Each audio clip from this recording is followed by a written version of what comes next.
This is a lecture from Open Tuition. For the free slides that go with this podcast, please visit opentuition.com. Frederick Taylor was an American who developed his theories of scientific management in the late 1800s. He was the first man who deemed work deserving of systematic observation and study. You must remember that really until the late 1800s, most businesses had been relatively small.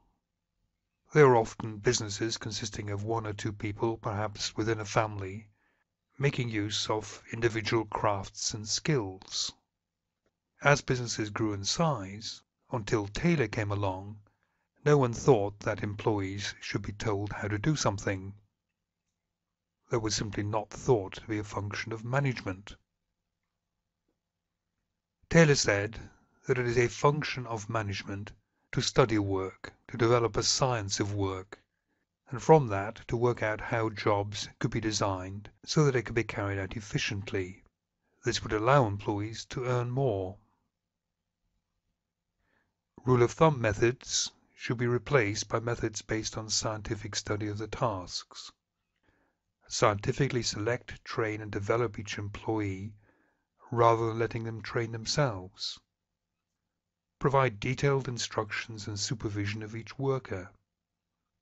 Divide work nearly equally between managers and workers so that the managers apply scientific management principles to planning the work that the workers have to actually carry out.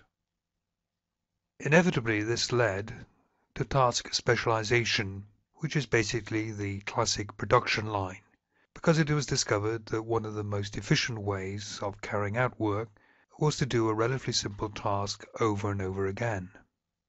In later life, Taylor was criticized for dehumanizing work, but it's important to remember that his ambition was not to do this.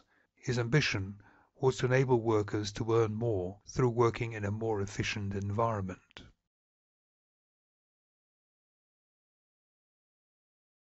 This slide summarizes the effects of Taylorism and scientific management.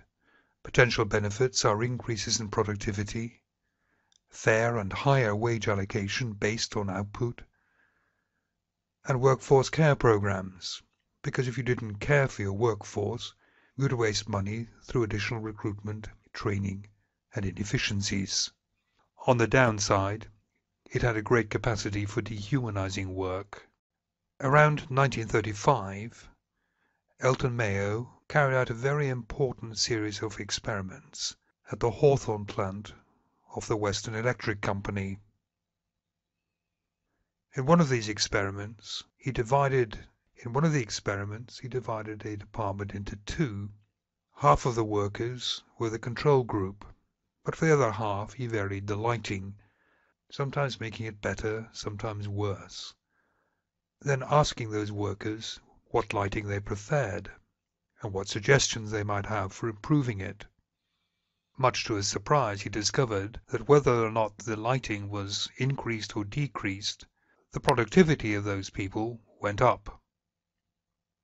The conclusion from this experiment was that by making these people feel special, by asking their opinions, by asking for suggestions, they were motivated.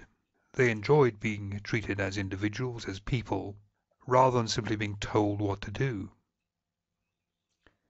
And this led to what was called the Human Relations School, and recognition that there's more to good management than simply planning, organizing, controlling, coordinating and communicating. The second part of the studies dealt with groups. Management had tried to increase productivity by offering people higher wages, and were surprised to discover that productivity did not increase. What Mayo discovered was that there was a sophisticated but informal system whereby people agreed what the proper level of productivity actually was. These people formed what's now known as a group, a number of individuals who developed what's now called group norms, in other words, an accepted standard of behavior. And if you don't comply with the norms of the group, you're likely to be excluded from that group. Note that management did not deliberately form groups. These were formed by people just because they worked together or relied on each other, or they became friends. People inevitably like being part of a group, being associated with other people, and these groups have a very profound influence on how people are likely to behave.